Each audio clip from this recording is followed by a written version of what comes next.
I used to joke that my wife had the loudest laugh in any room. Not obnoxious, just full. Honest, or at least it used to be. It echoed off the walls of dinner parties, over brunch tables, through quiet drives where I thought we were just in sync. That laugh was my favorite sound for years. Turns out, I was the punchline. I just didn't know it yet. We were married for 9 years. I met her at a mutual friend's birthday, one of those rooftop bars in the city where everything feels more important than it is. She was standing by the railing, hair pinned up, glass of something pink in her hand. She smiled at me like she'd been waiting.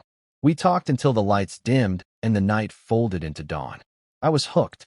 The thing is, when you love someone that deeply, you don't look for cracks. You paint over them. You tell yourself it's just stress, or work, or growing pains. You don't see a betrayal coming, not when you're in it for real. Not when you're waking up every morning thinking, how did I get so lucky? I still remember the first time I noticed something off. It was so small it feels stupid to mention. We were at this friend of a friend's engagement party. Fancy venue, open bar, people networking in sequins and suits. I got caught up in a conversation with a guy who worked in real estate. Can't even remember his name now. But I remember looking across the room and seeing her laughing, that big, bright laugh, with a group of people I didn't recognize. One of them touched her elbow, too familiar. And she didn't flinch. I asked about it on the way home, casually, not accusing. She just smiled and said, "That's Darren from the office. He's harmless." Then she leaned over and kissed my cheek, like that answered everything. Maybe it did.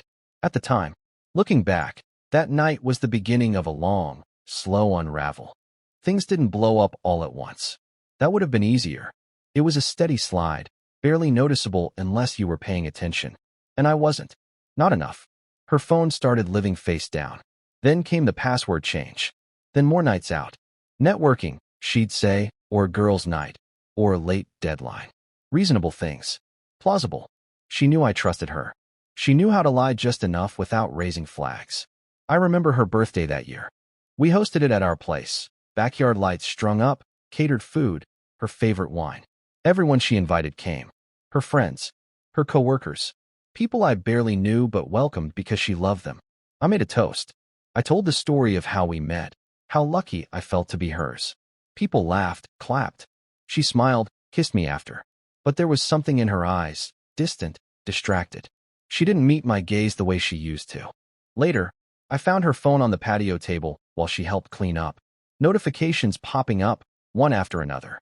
Names I didn't recognize. One said, "Same time tonight?" Another, "You looked so hot with him watching." I froze. I didn't open them. I didn't touch anything. I just stood there staring at the screen, waiting for it to stop buzzing. It didn't. 5, 6, 7 messages in 2 minutes. When she came back out, I smiled like nothing happened. I handed her the phone. She kissed my cheek again. That's the thing about pretending. It takes both people to keep the mask on. She acted like nothing was wrong, and I played along. I wanted to believe that maybe I misunderstood. That maybe it was just inside jokes with coworkers. Harmless flirting.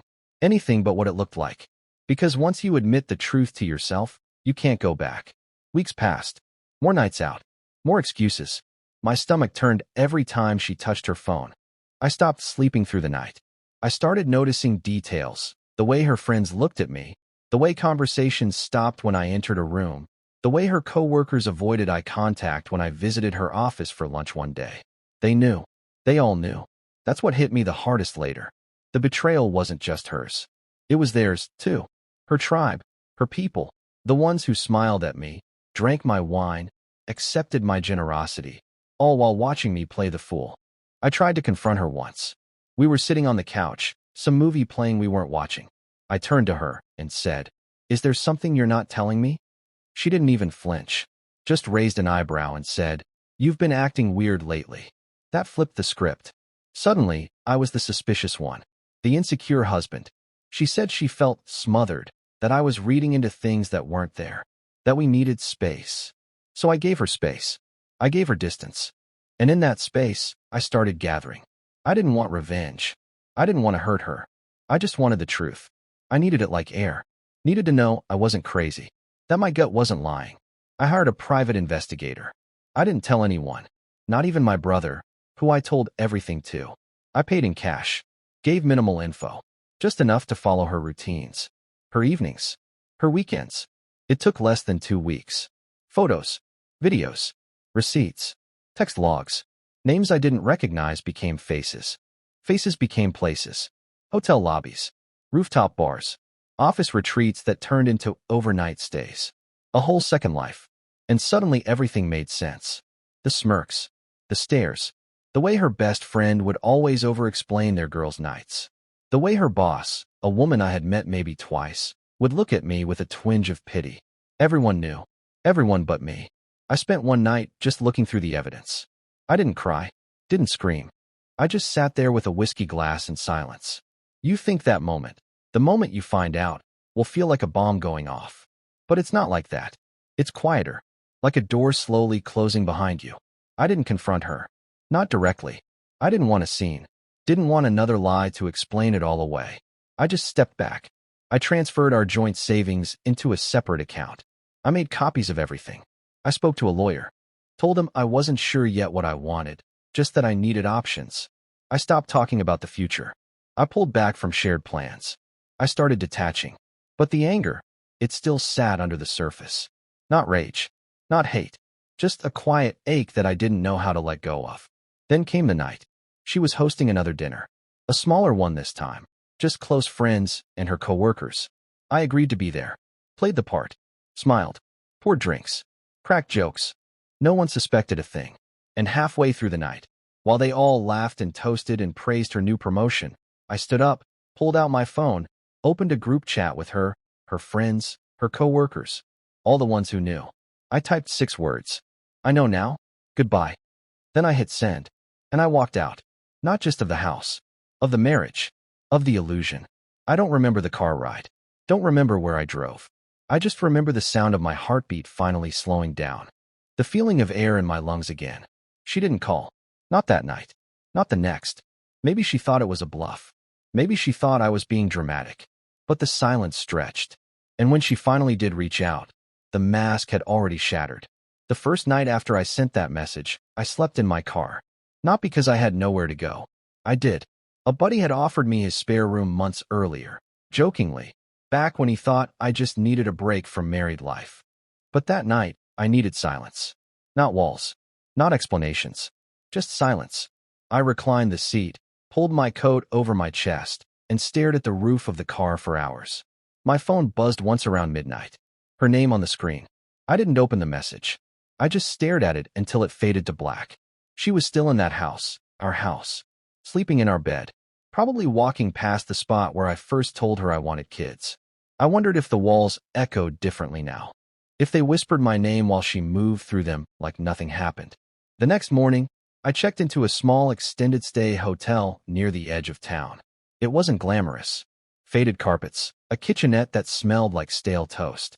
But it was quiet. I needed quiet. I spent those first few days in a daze. I went to work, did my job, kept my head down. Nobody knew. Not yet. I hadn't told my family. Hadn't told friends. I wasn't ready for their reactions, their sympathy, their questions. I didn't want to be the guy whose wife cheated. I didn't want my name to turn into a cautionary tale. But word spreads. It always does. It started with a coworker asking if everything was okay. Then another one. Then my sister called and said, I saw her Facebook. She deleted all your pictures. Is something going on? I told her the truth. As much as I could manage. She cheated. I'm gone. There was silence on the other end of the line. Then just, I'm so sorry, man. Everyone said the same thing, in different ways. You didn't deserve this. She never seemed like the type. I had no idea. But those who knew her better, her friends, her coworkers, they didn't reach out. Not one of them. Not to apologize. Not to explain. Not to deny it. Just silence. That, more than anything, confirmed it. They knew. They'd known for a long time. I remembered a dinner party 6 months earlier. One of her friends had made some snide joke about work husbands. Everyone laughed. I laughed too. But now I remembered the way she looked at me afterward. Just for a second. Like she was checking to see if I caught on. I hadn't. I remembered the time her coworker Brian had slapped her on the back at a 4th of July thing and called me the most patient man in America. Everyone laughed then, too. And I didn't think much of it. But now? Now it felt like a warning I hadn't understood. I started replaying moments like a detective watching surveillance footage. All the signs were there. I just didn't want to see them. What hurt most wasn't that she cheated. It was that she mocked me while she did it. That her people, the ones I let into our home, into our lives, watched me pour her wine, fix the grill, walk her to her car, and never said a thing. I wasn't a husband to them. I was a prop, a background character in their game. The investigator had given me a full report. I hadn't gone through all of it. I didn't need every detail. I already knew what I needed to know. But one morning, I opened the folder again. There were texts from her group chat with coworkers. Screenshots. One said, "He's so clueless it's almost sweet. Woozy face." Another, "You should have told him you were poly, LOL." And then, "We need to get him a shirt that says I finance her orgasms." I closed the folder. Carefully. Slowly. I didn't cry. I didn't even feel angry. I just felt cold. Like whatever part of me used to be warm, used to believe in us, had shut off for good. I didn't respond to her messages. There were 3 by the end of the week. The last one just said, "Please, can we talk? You don't understand everything." She was right about one thing. I didn't understand everything. I didn't understand how someone could live beside me for 9 years, share a bed, a future, 1,000 little inside jokes, and still hold a secret life behind their smile.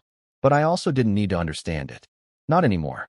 Instead, I went to the bank, closed our joint account, transferred my paycheck to a new one in my name only, changed all my passwords, locked down everything. I got a new number, told my boss I needed time off. He didn't ask questions, just nodded. I rented a cabin upstate, took only what I needed, clothes, books. The dog-eared notebook I used to journal in before the marriage made me forget how to write for myself.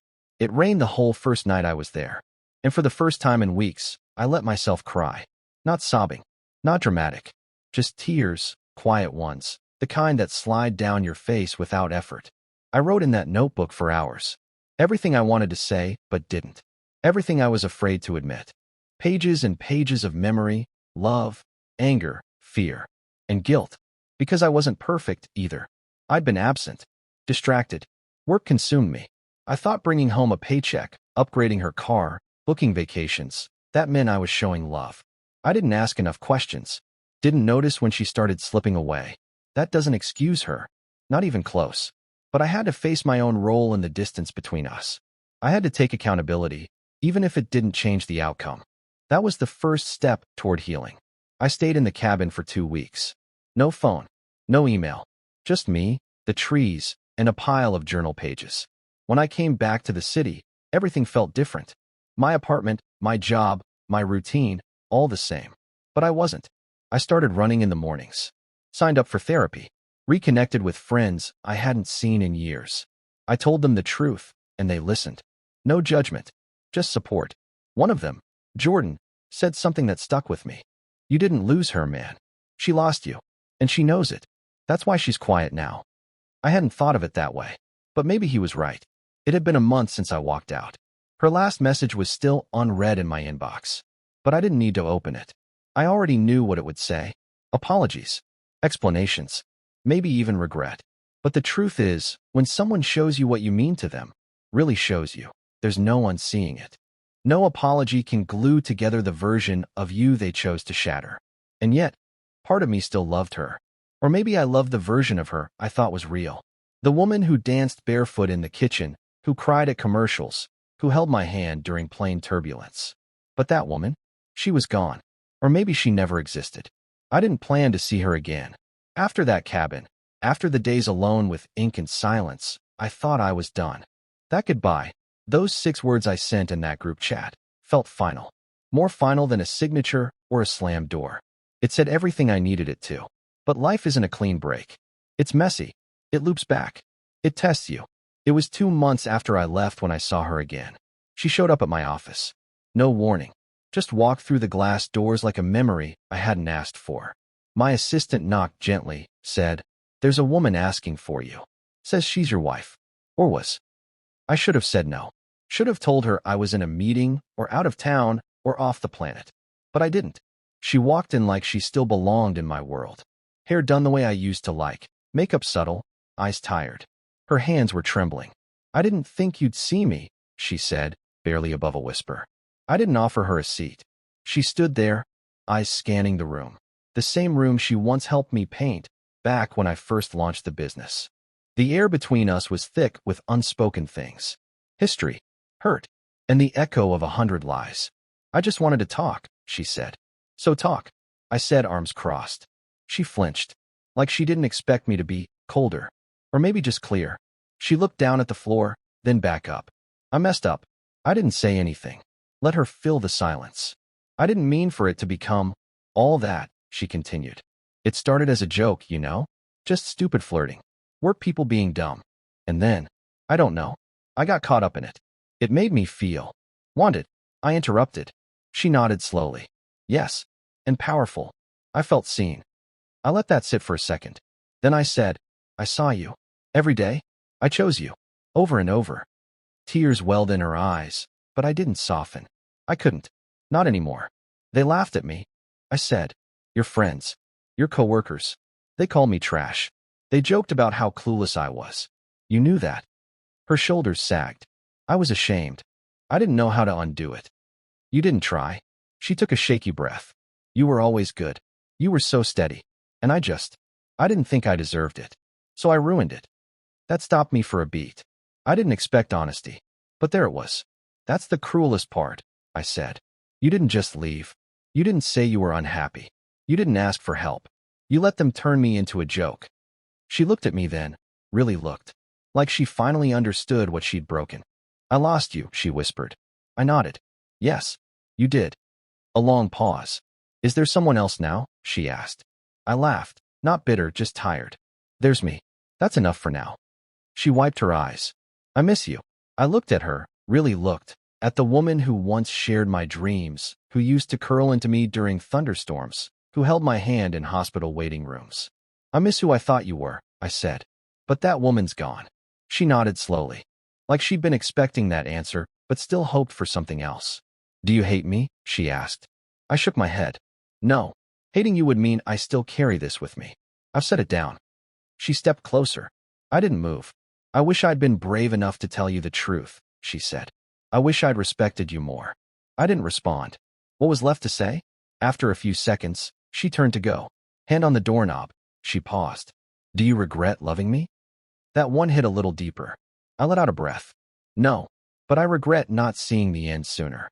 She nodded once, and then she was gone. The door closed behind her with a soft click. Not a slam, just a hush. Like a chapter turning. Life after betrayal isn't a straight line. It's more like a spiral. Some days you think you're healed, and then a song comes on the radio, or you see a couple laughing in the grocery store, and you feel the bruise again. But it fades. Slowly, then all at once. I moved out of the city 6 months later. Bought a place near the water. Quiet neighborhood. Fresh air. Neighbors who wave when they pass, but don't ask too many questions. I started painting again, something I used to love before life got so heavy. I run in the mornings. I sleep better. There's peace here. Not the kind you find, but the kind you build. Brick by brick, breath by breath. Sometimes people ask me if I'd ever get married again. I tell them I don't know. That love doesn't scare me, but blindness does. That I'll never ignore the signs again. Not because I'm bitter, because I'm wiser now. And if there's one thing this whole storm taught me, it's this. Love isn't loud. It doesn't mock. It doesn't hide behind group chats or cruel jokes. Real love stands beside you, even when no one else will. Especially then. So when I remember her now, I don't remember the betrayal. Not first. I remember the way her hand used to fit in mine. The way she said my name when she was scared. The way she once, for a time, chose me. And I let that be enough. Not because she deserved it, but because I did.